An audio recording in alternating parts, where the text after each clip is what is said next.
almost busted in Laredo, but for reasons that I'd rather not disclose. I smoke pot, and I like it a lot. Hi, this is Willie Nelson. I learned a long time ago that marijuana is a lot safer to use than alcohol. There's absolutely nothing wrong with the responsible use of marijuana by adults. It's time we stopped arresting and started respecting responsible marijuana smokers in America. And to learn what you can do to help, please contact NORML at www.norml.org or call toll-free at 888-67-NORML. The show was long and we were just sitting there, and we'd come to play and not just for the ride.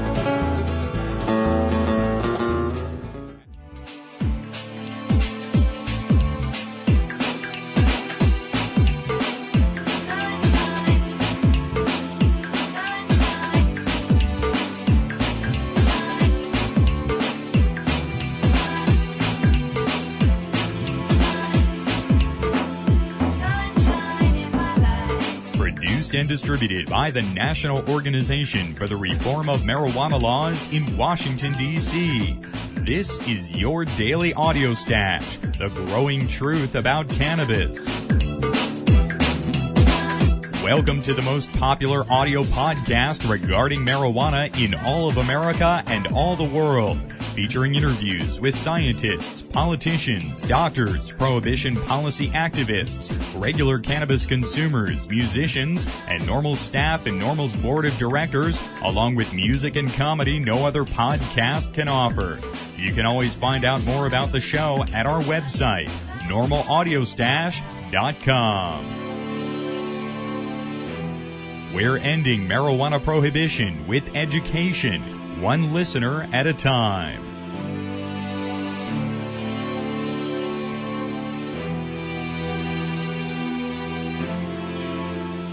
Welcome back to the Audio Stash today. It's Tuesday, May 8th. I'm your host, Chris Goldstein.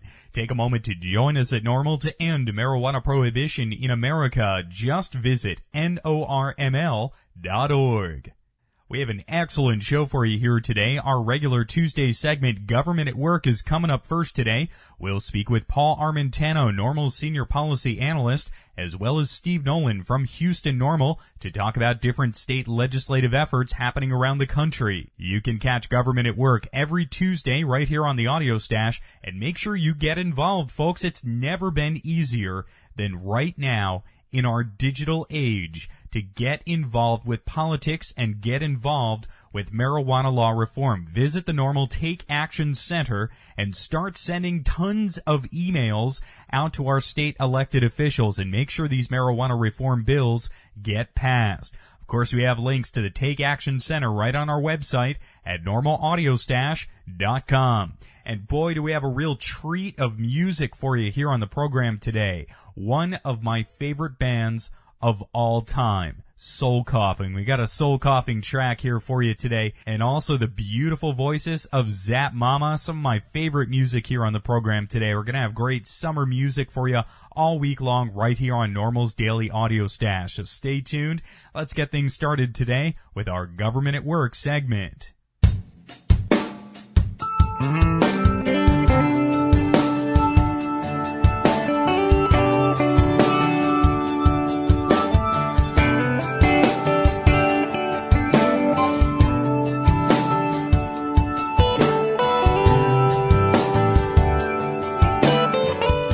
Today on our Government at Work segment, we're going to talk about some legislative successes with NORML's Senior Policy Analyst Paul Armentano. Then we'll head down to Texas to hear about some legislation that's moving along down there. Paul, welcome back to the program today. Good to talk to you, Chris. Great to speak with you today, Paul. Really has been a pretty exciting couple of weeks out there for marijuana legislation. Sure. Well, I got to tell you, in the several years I've been working with NORML and working on drug policy reform, I don't know if there's ever been a week like last week in recent memory when it comes to having substantive state legislation move forward in a number of state legislatures all at the same time. We had bills in 3 states go to the floor, and as many of your listeners know, be voted on in favor of by the legislatures, and that is one heck of an accomplishment. Righto. Now let's talk about Rhode Island, which we briefly highlighted yesterday. They sort of test drove their medical marijuana program for a year and are now making it permanent. Sure. Rhode Island's program is only about 1 year old, and when the bill was initially passed by the legislature, it contained a sunset clause that said the bill would expire after 1 year unless the legislature chose to eliminate the clause and make the bill permanent. Now, one of the reasons that sunset clause was added was because when the bill was initially being debated, the governor in Rhode Island was opposed to the bill, and it's arguable that the sunset clause was one of the ways to try to appease the governor and also appeal to some legislators who might have been on the fence about the issue because, in fact, they needed a strong majority of the legislature in Rhode Island to vote in favor of the bill to override the governor's veto. So the sunset clause was added, and I'm glad to say that by a wide majority, legislators in both the House and Senate this past week elected to eliminate the sunset clause and make the bill permanent.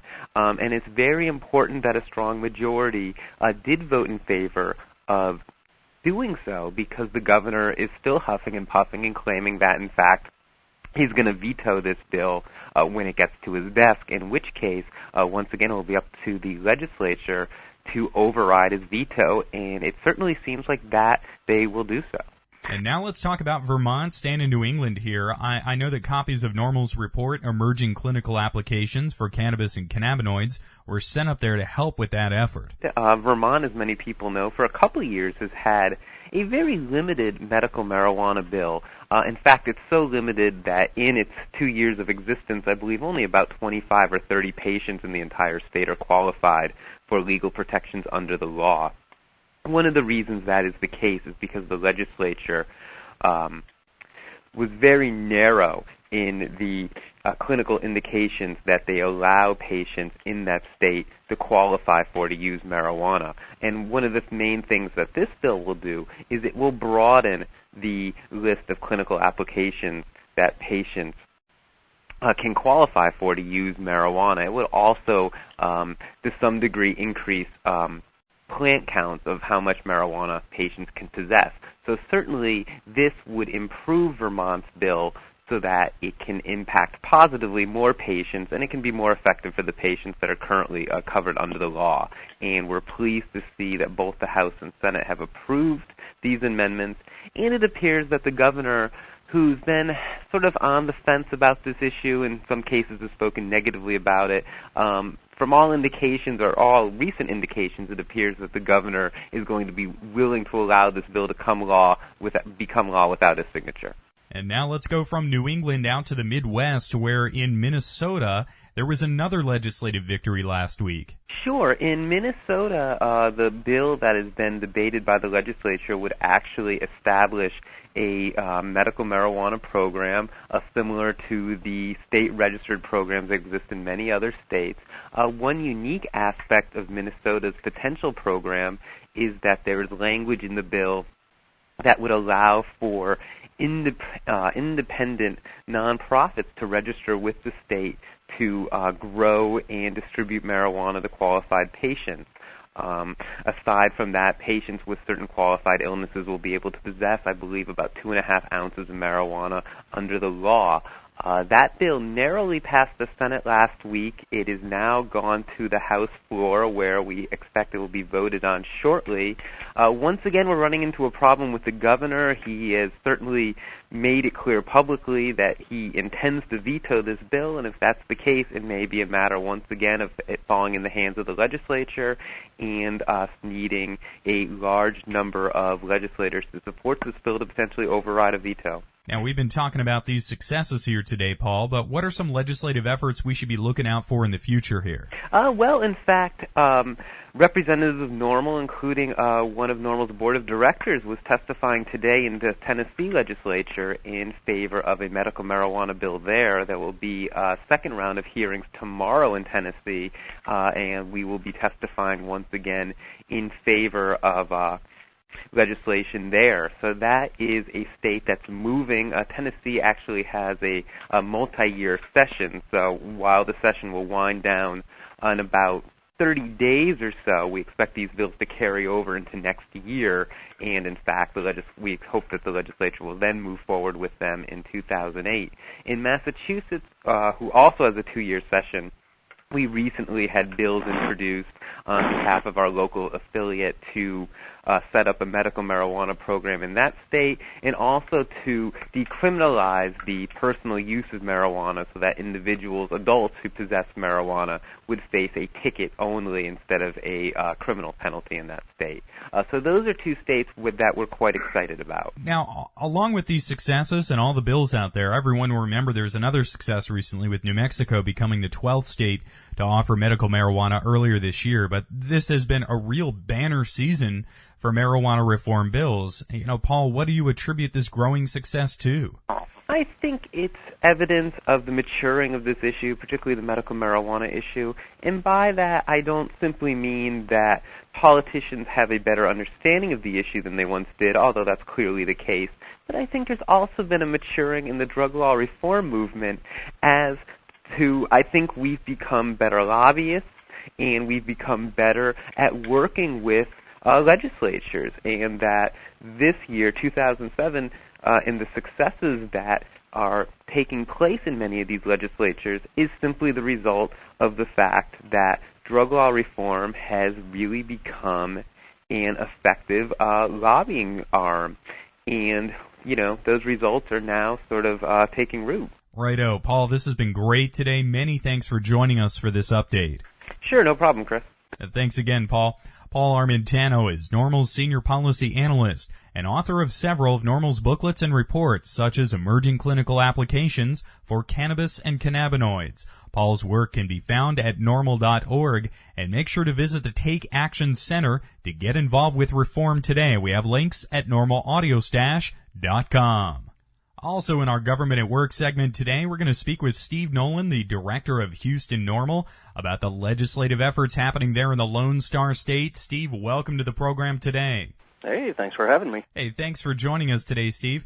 Now, tell us about the legislation being proposed there in Texas. Okay, actually, we've got a couple of pieces of legislation in. A medical marijuana defense bill, House Bill 1534, which would allow someone to actually defend themselves in a court of law. It's kind of strange to think that you couldn't bring up your medical history and how marijuana helps you relieve some of the symptoms of different ailments, but they'll strike it from the record, hold you in contempt of court if you try bringing it up.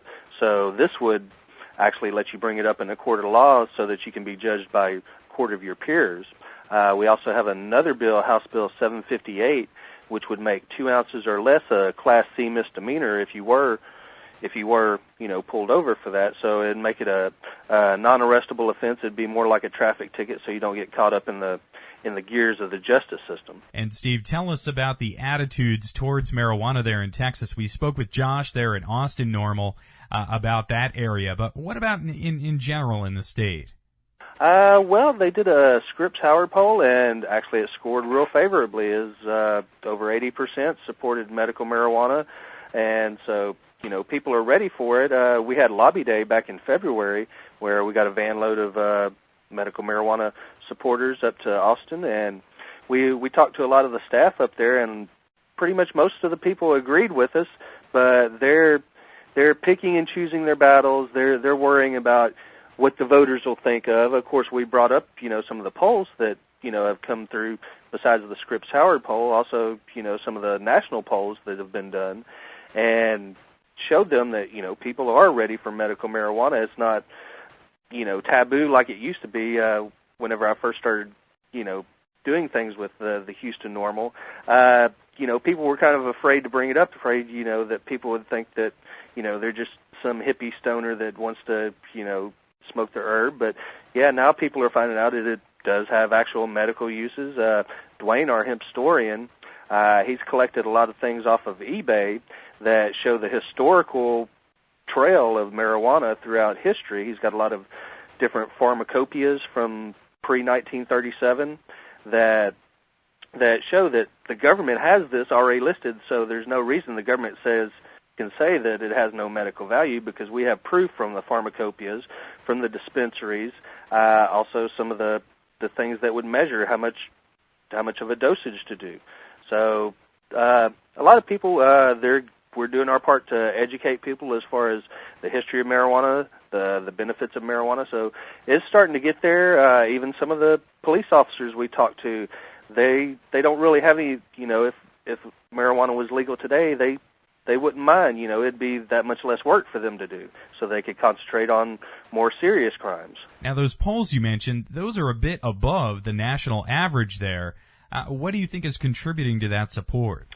Yeah, well, there's a lot of farmers in Texas, so they know the benefits of hemp. Their grandpa probably grew hemp, so they know it from historical, that they don't necessarily believe the propaganda that the government puts out. And Steve, is there a sense there from the Lone Star State that there's a states' rights issue here? We've had actually the two bills that are in there.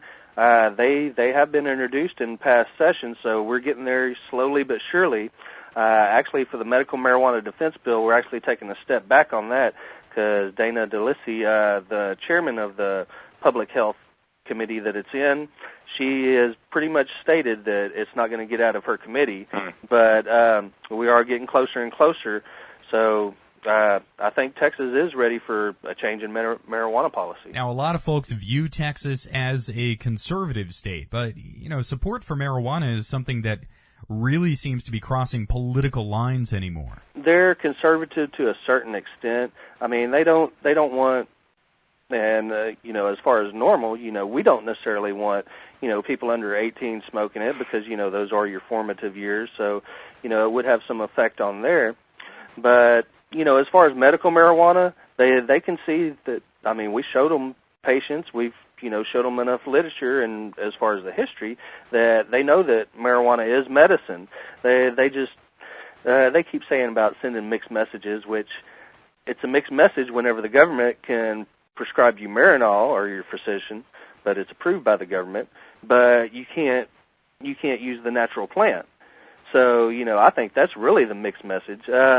But it is kind of a conservative state, I don't think we're going to, have like a Amsterdam, where you have the coffee shops and things like that. Actually, coming up in September, there will be no smoking in any public buildings or restaurants or bars in the city of Houston. So it's kind of conservative, but there are a lot of people that have a lot of sense. Senator John Whitmire, he's been actually publicly stating in the newspapers that we don't necessarily need more jails, because I don't know if you've heard about our overcrowding problem, where inmates are sleeping on floors and other things like that. But he's saying that we should be smarter on crime instead of building more prisons. So it is kind of a conservative state, but we're doing our part to educate the people, and it looks like it's starting to pay off. And Steve, I know Houston NORML is also participating in some events coming up this weekend. Tell us about what's happening. We're actually going to be in the Houston Art Car Parade. Oh yeah. So we started last year. We tried to have the Global Marijuana March on the first weekend, but that kind of coincides with Cinco de Mayo, and since this is Texas, that usually takes precedence. So we started getting in the Art Car Parade. Actually, this year George Clinton's going to be the Grand Marshal of the Art Car Parade. Your listeners may remember him from the Hempilation album, where he did the Dope Dog song. But there's going to be over 250 cars from over 23 states in the U.S. and also some from Canada. There's going to be over 200,000 people. Cheryl's working on some fans with NORML information on it, so people can keep cool in the soon-to-be scorching days in Texas. But so yeah, that's actually going to be on the 12th. We'll try to have some clips up on YouTube so some people can check it out. But yeah, so that'll be our Global Marijuana March here in Houston. Oh, right on, Steve. It sounds like it's going to be a very good time there in Houston on Saturday. Steve, thanks again for joining us here today. Okay, no problem. Thanks for having us out. Steve Nolan is the director of Houston NORML. We have links to Houston NORML on our website today at normalaudiostash.com. 755,000. That is a big number to be sure, but do you know what this number represents? It signifies the total number of citizens in America arrested on marijuana charges in 2004. That's right. 755,000 of your fellow citizens were arrested on marijuana charges. That's an arrest every 40 seconds. And 9 out of 10 of those arrested are for possession-only charges. Does continuing marijuana prohibition make sense to you? It certainly does not to the National Organization for the Reform of Marijuana Laws and its members. I'm NORML's Executive Director, Alan St. Pierre, and if you too think that it is high time to end marijuana prohibition and replace it with a tax and regulate policy, please join and support NORML's 36-year legislative efforts to reform our country's misguided marijuana laws.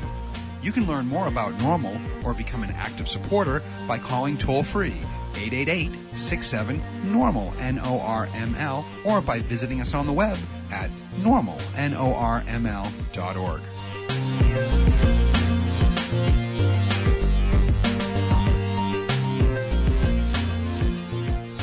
What's up, guys? This is Miss High Times 2007, and you're chilling with us here at the NORML Podcast. It's time to get into some music here on NORML's Daily Audio Stash, and boy, do we have a fine mix of music for you today. First up, one of my favorite bands, seriously, one of my favorite bands of all time.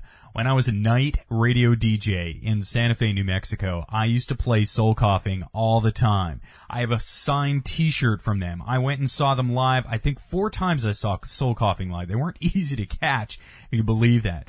But this is Soul Coughing. This is the Brooklynites. We have links to them up at PromoNet on our website today at normalaudiostash.com.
Down on the Flatbush extension, The Brooklynites down under the Manhattan Bridge overpass. The Brooklynites South 3rd Street. The Brooklynites Avenue U. Atlantic at Alice. DeKalb, yeah. White Schermerhorn. Pacific Lenites. St. Felix. J Street. Borough Hall. The Brooklynites. The Brooklynites. The Brooklynites. The Brooklynites.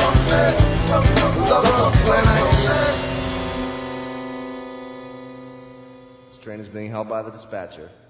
Oh, that was Soul Coughing with the Brooklynites. We have links to them up at PromoNet on our website today at normalaudiostash.com. Their album, Ruby Vroom, is probably, it ranks up there in my mind as one of the top 10 albums of all time. I still listen to Ruby Vroom all the time. Soul Coughing, really one of my favorite bands ever. Another one of my favorite groups I found up at the PromoNet this week is Zap Mama. Let's listen to their beautiful voices now.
That was the beautiful voices of Zap Mama from their album Amazon.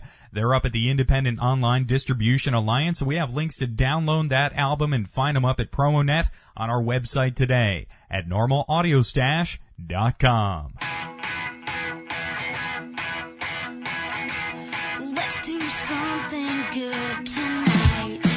Whether on a train, plane, ferry, or automobile, these days I'm never far removed from listening to NORML's daily audio stash and weekly news on my computer or iPod.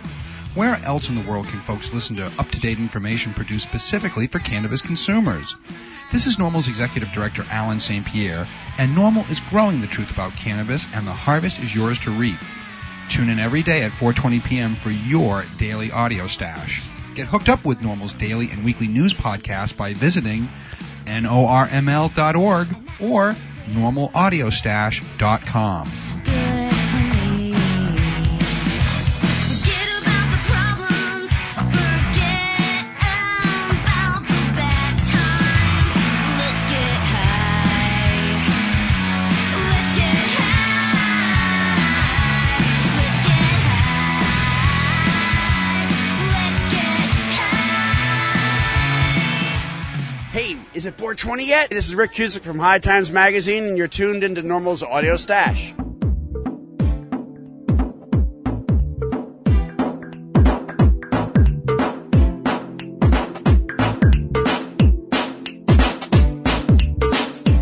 You've been listening to NORML's Daily Audio Stash, the growing truth about cannabis. Make sure you visit our website at normalaudiostash.com. That's NORMLAUDIOSTASH.com for more information about every day's show. I'm your host, Chris Goldstein. Thanks for listening today. See you at 4:20 tomorrow.